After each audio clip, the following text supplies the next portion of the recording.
Ladies, let me tell you something. There are 7 things a woman can do. 7 simple, womanly, almost invisible gestures that will melt a man's heart so fast he won't even know what hit him. And no, it's not your body. It's not your cooking. It's not how good you look in that dress, though, baby, you do look good in that dress. It's something deeper, something older. Something wired into a man so far down that he doesn't even have words for it. He just knows that when a woman does it, something in his chest loosens. Something in him says, her, I want to be around her. I want to build with her. I want to protect her. And the crazy part, most women never use these. Most women have been talked out of them, told they were too soft, too old-fashioned, too much. And so they walk around holding a key that could unlock a good man's entire heart, and they never put it in the door. Well, not today. Today, we put the key in the door, so sit down. Get comfortable. Pour yourself something warm. Because I'm gonna break this down for you like we're sitting at my kitchen table, and by the time we're done, you're going to understand men better than most men understand themselves. And you're going to understand yourself better too. Let's go. Now, before I give you the 7 gestures, I need you to understand something first. Because if you don't understand the diagnosis, the prescription won't make sense. And I'm not saying this to shame you. I'm saying this to wake you up. See, here's what's happening in the world right now. Women have been taught for the last 20, 30 years that the way to a man's heart is through performance. Be impressive, be accomplished, be independent, be unbothered. Show him you don't need him. Show him you can do it all yourself. Show him you're a boss. And sister, listen to me carefully. There is nothing wrong with being accomplished. There is nothing wrong with being independent.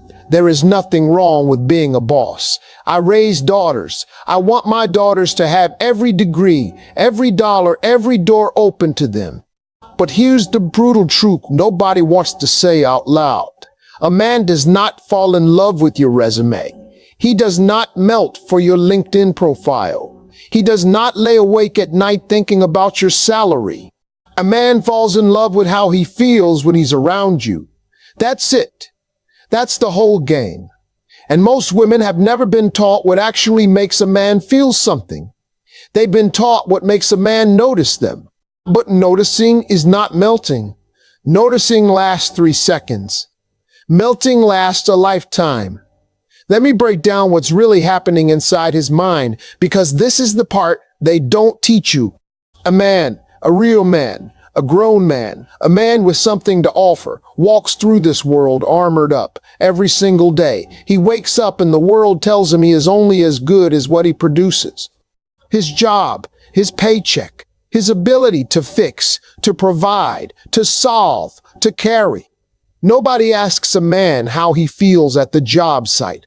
Nobody asks a man how he feels in the boardroom. Nobody asks a man how he feels at the gym. He is evaluated. He is measured. He is ranked. And he knows it. From the time he's a little boy, he learns that softness gets you hurt, that needing gets you mocked, that warning gets you used. So he builds a wall. And that wall is thick, baby. It's got steel in it. It's got concrete in it. It's got 20 years of his daddy telling him to shake it off, and his coach telling him to walk it off, and his boys telling him he's tripping. Now here you come, and you think the way through that wall is to be more impressive, more armored, more unbothered? No, no, no. You don't get through a man's wall with a battering ram. You get through it with warmth. You get through it with warmth. You get through it with softness. You get through it with these 7 gestures that tell his nervous system in a language older than words. You can put the armor down here. You're safe here. You're home here. That's what melts a man. That's what makes him drive 45 minutes out of his way just to see your face for 10 minutes. That's what makes him tell his boys, man, I don't know what it is about her, but I can't stop thinking about her. He can't articulate it. But I can't. So I knew woman. Let's call her Denise. Denise was 42, divorced, successful, gorgeous, ran her own real estate office, had the car, had the house, had the wardrobe. And Denise kept meeting men and watching them fade out after 2 or 3 months. Every time. Same pattern. They come in hot. Flowers, text, dinners, plans, and then somewhere around week 8, week 10, they cool off. Go quiet. Become busy. And Denise would call me and say, Steve, what am I doing wrong? I'm beautiful. I'm successful. I'm generous. I pay for half the dates. I don't ask him for anything. I don't pressure him. What's the problem? And I said, Denise, baby, that's exactly the problem. You don't ask him for anything. You don't need anything. You don't react to anything. You greet him like a business associate. You touch him like you're afraid he'll break. You talk to him like you're closing a deal. He feels like he's dating a colleague, not a woman. And a man cannot melt for a colleague. She got quiet. And then she said something that broke my heart. She said, but Steve, the last time I was soft with a man, he destroyed me. I promised myself I'd never be that open again. Oh, sister, how many of you just felt that in your chest? How many of you built the same wall Denise built? You got hurt, so you armored up, and now you're wondering why nobody can get in. You locked the door, and you're mad that nobody's in the house. Listen to me. The armor that protected you from the wrong man is the same armor that's blocking the right one. And these 7 gestures, they're not about being weak. They're about being strategic with your softness. They're about choosing, deliberately, powerfully, as a grown woman, to be warm, because you understand what warmth does to a man. This isn't submission. This is power. This is the kind of power that doesn't have to announce itself. The kind of power that walks in a room and doesn't say a word, and somehow every man in that room wants to know who she is. That's what we're building today. Now here's where most women mess up before we even start.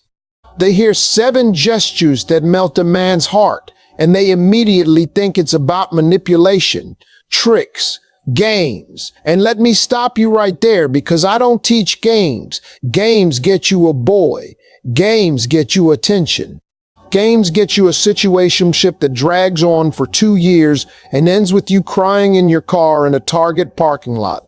What I'm teaching you is the opposite of games. Games are fake softness used to get something. What I'm teaching you is real warmth given freely, because you understand your own power. A man can tell the difference. Men are not as dumb as y'all think they are. They might not be able to articulate what feels off, but their gut knows. Their gut always knows. When your softness is a strategy, his gut says something ain't right. When your softness is real, when it comes from a woman who is genuinely comfortable in her own skin, genuinely happy to see him, genuinely delighted by him, his gut says, I want more of this. I want to be near this. I want to earn this. And that, sister, is the difference between a man who takes you out and a man who builds a life around you.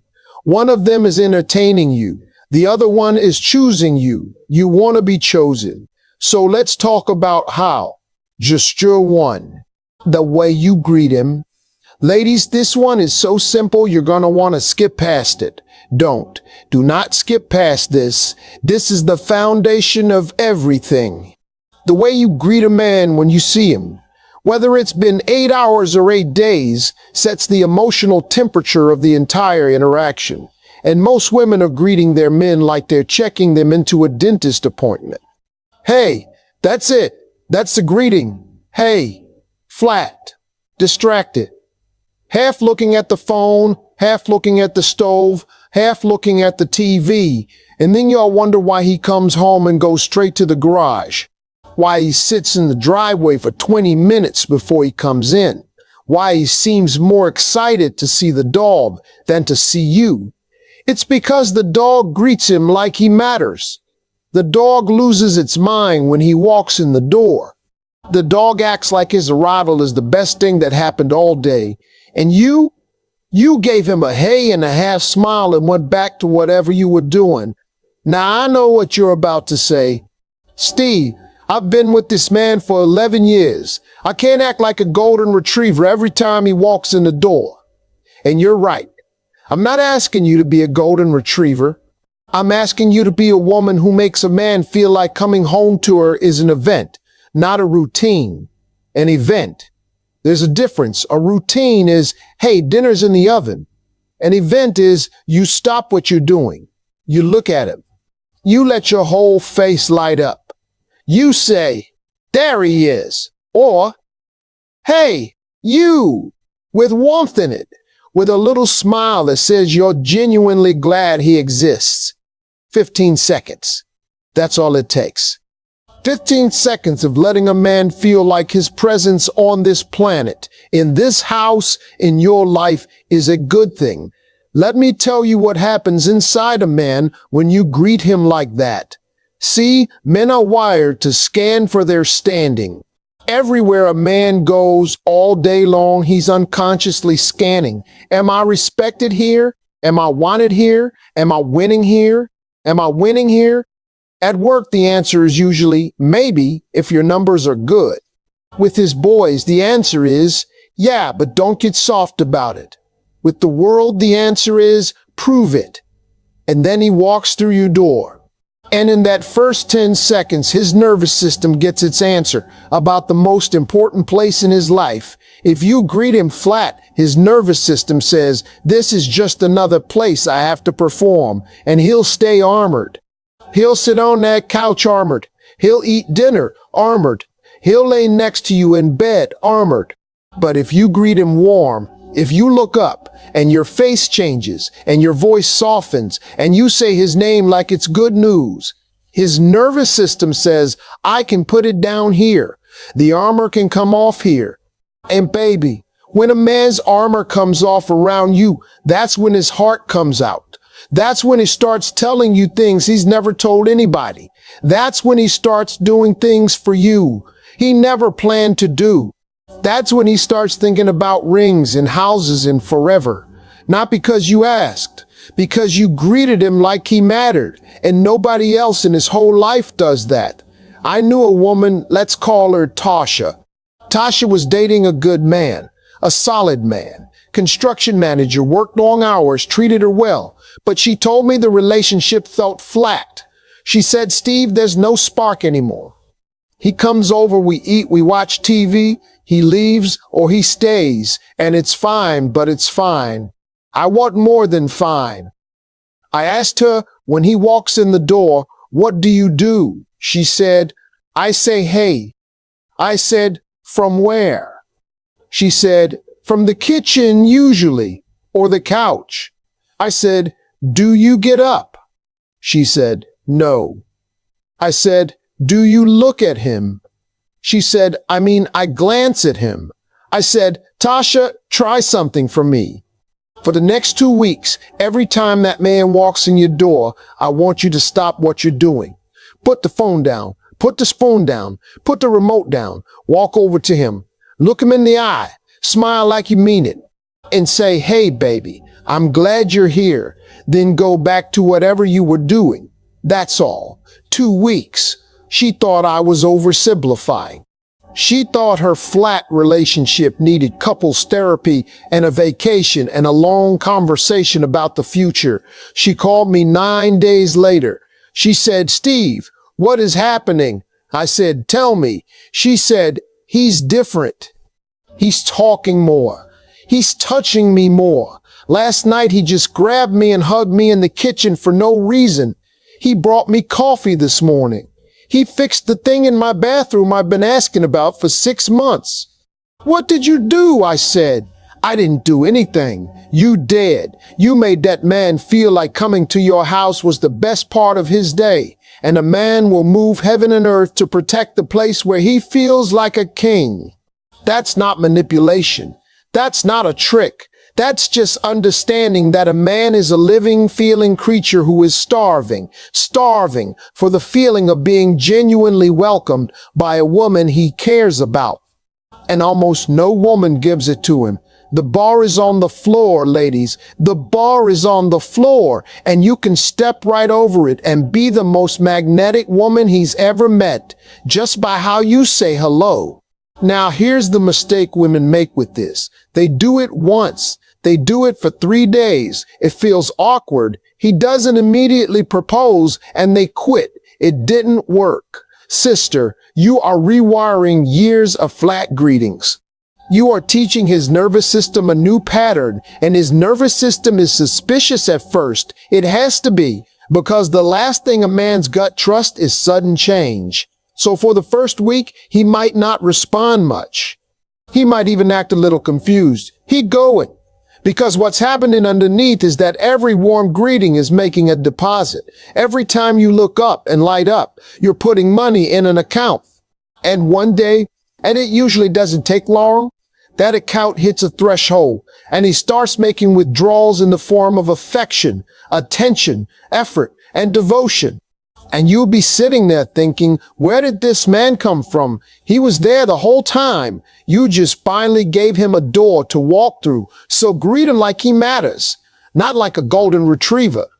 Like a woman who was genuinely, honestly glad that out of all the places he could be, he chose to be here with you. That's gesture one.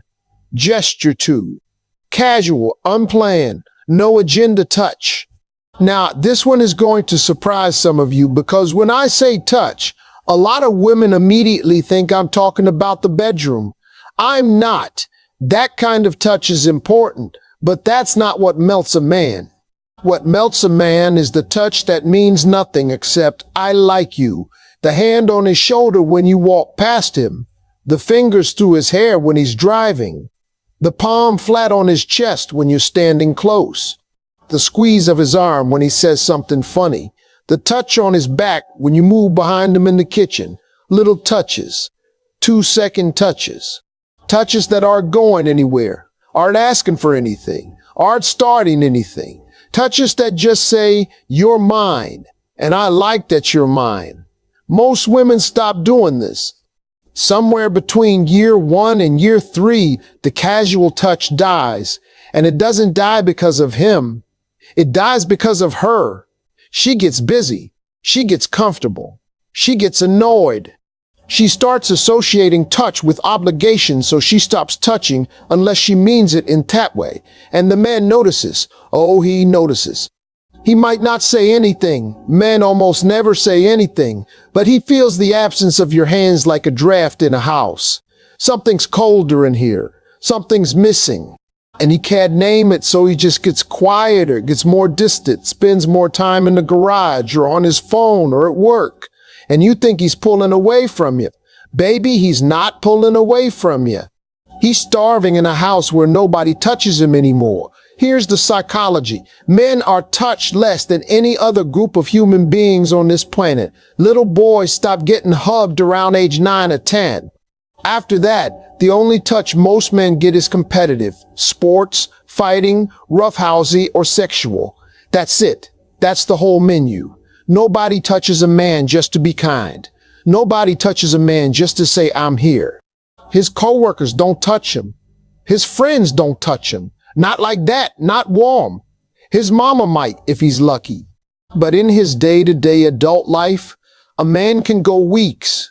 Some men go months without a single gentle, caring, no-agenda touch from another human being. Now you tell me what happens when the woman he loves puts her hand on the back of his neck while he's sitting at the table. You tell me what happens when she runs her fingers across his shoulders, when she walks behind his chair. You tell me what happens when she takes his hand in the car. Not to go anywhere with it, just to hold it. His whole body exhales. His whole nervous system downshifts. Something in him that has been clenched for years unclenches. And he associates that unclenching with you. Do you understand the power of that? You become the only place in his entire world where his body relaxes. You become his peace, not with words, not with arguments, not with long conversations about the relationship, with your fingertips, with the palm of your hand, with 2 seconds of warmth as you walk past him. That's power, sister. That's real, quiet, devastating power. Let me tell you about Rachel. Rachel was married for 14 years, and she told me her marriage had become roommate energy. She said, Steve, we're friendly. We don't fight. We pair well together, but there's no fire. There's no tenderness. He feels like my brother. And I hate saying that, but it's true. I asked her, when's the last time you touched that man without it leading somewhere or meaning something? She thought about it for a long time. She said, I honestly can't remember. I said, there's your fire, or rather, there's your missing fire. And I gave her the same assignment. I said, for 2 weeks, I want you to touch your husband 5 times a day, not sexually, casually. Hand on his arm when you talk to him. Kiss on his cheek when you pass him. Hand on his knee when you're sitting next to him. Fingers on his collar when you're face to face, 5 times a day. 2 weeks. She said, that's it? I said, that's it. She called me 11 days later, and she was crying, but the good kind. She said, Steve, he hugged me in the laundry room yesterday. Just hugged me. Held on.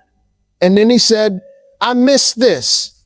14 years, and this man said, I missed this over a hug in the laundry room. I said, Rachel, he didn't miss the hug. He missed you. He missed the version of you that used to reach for him. And when you started reaching again, he came back to life. Because a man can survive a lot of things, but he cannot survive feeling untouchable to the woman he loves. It withers something in him. And when you touch him again, casually, warmly, freely, you water something that thought it was dead. Ladies, hear me. Your hands are magic, not in the bedroom, in the kitchen, in the car, in the hallway, on the couch. A man whose woman touches him casually and often is a man who feels loved in a way he cannot explain and cannot replace. And he will not leave the woman who makes him feel that. He won't even look at another woman because nobody else touches him like that. Nobody else even thinks to. Now, here's the warning section, because there's always a wrong way to do a right thing. Do not use touch as currency. Do not touch him when you want something and go cold when you don't. Men feel that. Their gut picks up on transactional touch faster than you think, and it does the opposite of melting. It makes him feel managed. Nobody wants to feel managed. The touch has to be free. It has to be given because you like him, not because you're working him. And if you're sitting there thinking, but Steve, I don't feel like touching him. I'm mad at him. He's been distant. He's been on my nerves. I hear you, and we'll get to that. But let me plant this seed now. Sometimes the feeling follows the action. Sometimes the tilling follows the action. Sometimes you touch first, and the tenderness comes after. That's not fake. That's how human nervous systems work. You reach out, and something in both of you softens. Try it before you doubt it. Touch him like you like him, even when, especially when, you've forgotten that you do.